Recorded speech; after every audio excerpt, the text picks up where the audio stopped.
நமஸ்காரம். திருப்பாவை 15வது பாசுரம். எல்லே இளங்கிளியே. இந்த பாசுரத்திற்கான வண்ணக்கோலங்கள் இளம் கிளியே. கிளி என்பது ஆண்டாளின் தோழியாகும். ஆண்டாள் தன்னுடைய பாசுரங்களிலே கிளியை குறிப்பிட்டு பெருமாளிடம் தன்னை சேர்ப்பிக்கும்படியாக விண்ணப்பிக்கிறார். ஆக இந்த கிளியானது என்றுமே ஆண்டாளின் கையிலே அமர்ந்து கொண்டு நம்மிடம் நமக்காக ஆண்டாள் மூலமாக பெருமானிடம் நம்முடைய குறைகளை அறிவித்து நமக்கு க்ஷேமத்தை உண்டாக்கக்கூடிய ஒரு பறவையாக இருக்கிறது. இந்த கிளியானது ஆண்டாளின் கையிலே என்றைக்குமே நிரந்தரமாக இருக்கும்.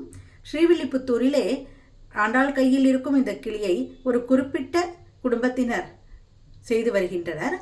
அந்த கிளியை ஆண்டாளின் அனுகிரகத்தோடு நம் கிரகத்திலே கொண்டு வந்து வைக்கும் பொழுது நமக்கு அனைத்து க்ஷேமங்களுமே கிட்டும். ஆக தன்னுடைய மிகவும் நெருக்கமான தோழியை ஆண்டாள் எல்லே இளங்கிளியே என்று அழைத்து எழுப்புவதாக ஆண்டாள் பிராட்டி காண்பிக்கின்றார். ஆக இன்றைய சொற்றொடர் எல்லே இளங்கிளியே. இந்த கிளியானது அனைவர் கிரகத்திலுமே வந்து நிறைந்த க்ஷேமங்களை அளிக்குமாறு பிரார்த்திக்கப்படுகிறது. ஆண்டாள் திருவடிகளே சரணம்.